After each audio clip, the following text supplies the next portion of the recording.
Hello, I wanted to talk about another game, and this time it's Sunrider, Mask of Arcadius. You are Captain Kaito Shields, the newly installed captain of the Sunrider, which is a new ship. The Sunrider is a mix of battleship and an aircraft carrier, or in this case a mech carrier. Also, the mechs are called Ryder in this game for some reason.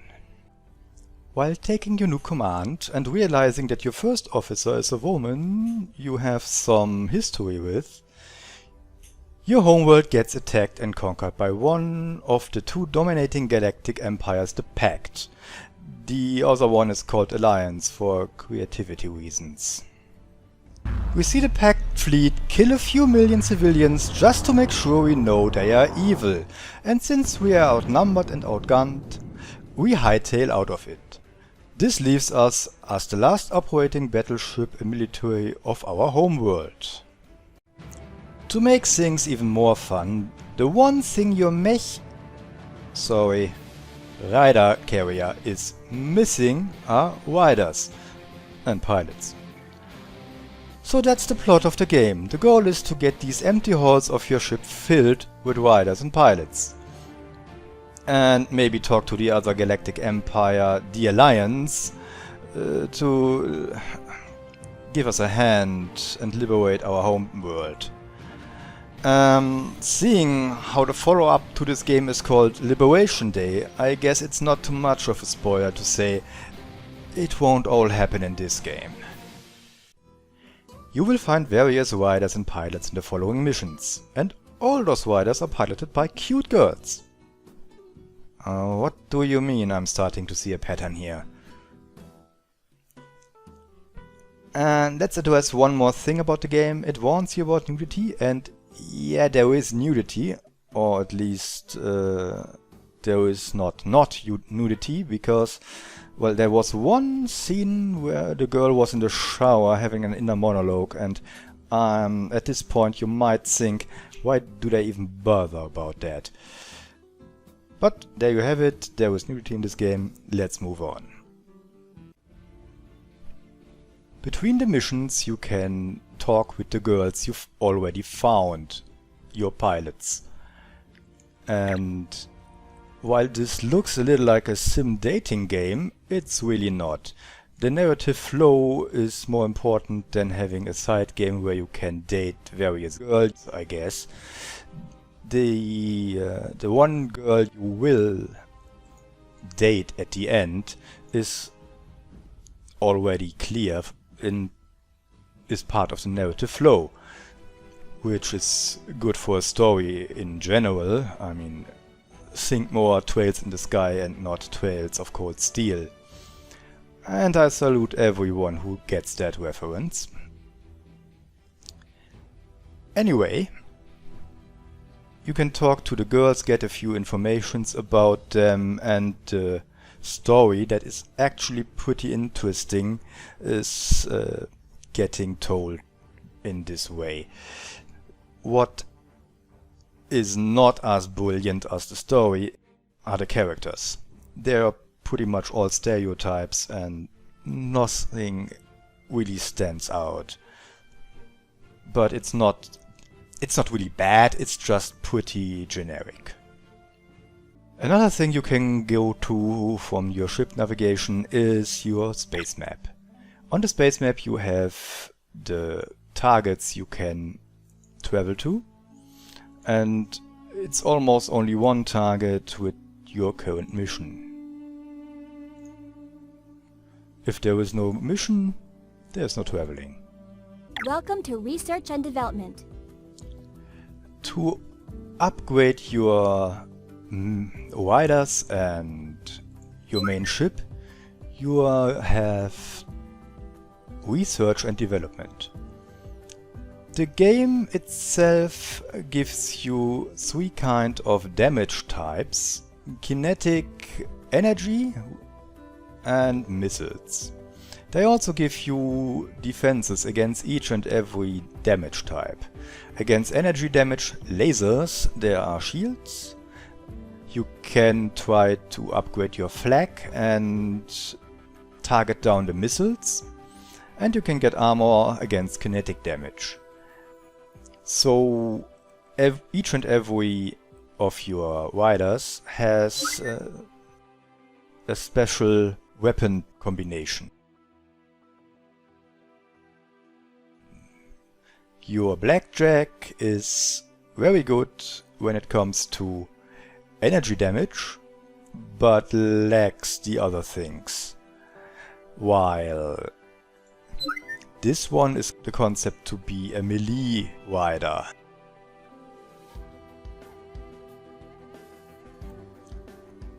There's also this support rider who can, among other things, repair your vessels on the battlefield, but isn't really good at attacking anything. Also, aside from the Sunrider itself, it's the only vessel with a shield. You'll mix these vessels and riders together and get a strong fleet, which you can use to fight the opponent, which is the main point of the game. Thank you, Captain. We'll get started right away. The game has various different missions. There is the all-time favorite, the escort mission. There are missions where you destroy your opponents, or just a few primary targets. You can use special orders to make sure you can put some extra spin on your mission. Or if you're in trouble, you can use the big Vanguard cannon and hopefully destroy a few more of your opponents in one shot. There's an endless amount of strategic possibilities.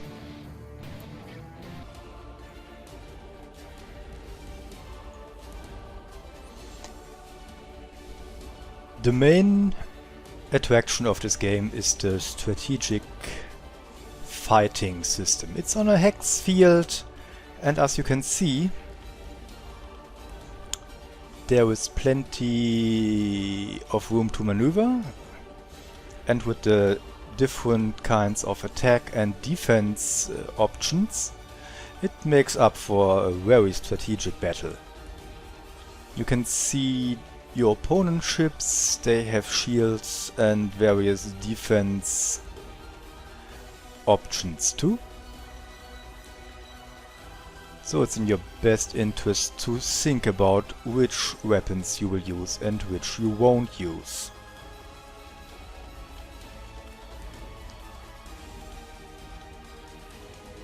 What can I do for you, Mom Capitan? Your first action will most likely be to get in a good position for your initial attack. So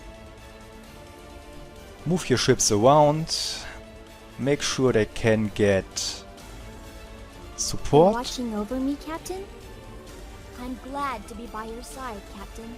Support from the more strategic vessels. Get them, Captain. This one can deactivate shields for a short amount of time, making it possible for other ships to use the lasers more efficiently. Pew, pew, pew. Or not. Stop moving around so much.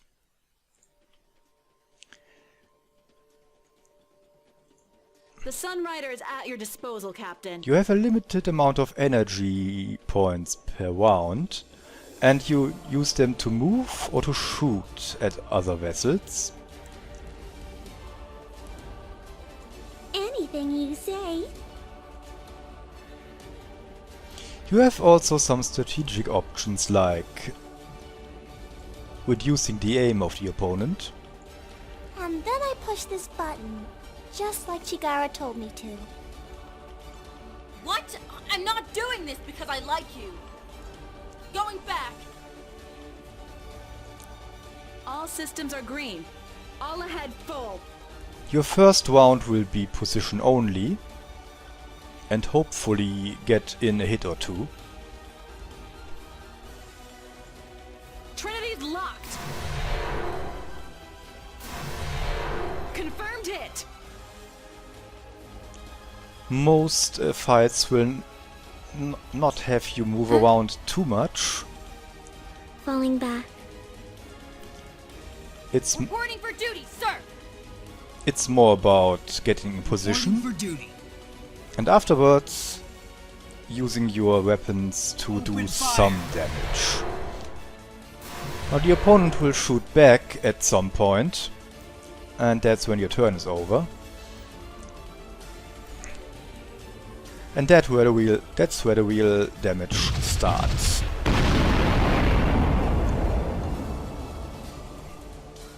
Alliance cruiser here. Having a shield around them doesn't mean he doesn't get any damage from lasers, it just means it's reduced. As you can see, the shields reduce this by 78. And that's how these damage rounds work. There are many interesting fights in this game. The difficulty ramps up rather fast, so it's not a walk in the park, but it's a very entertaining battle game.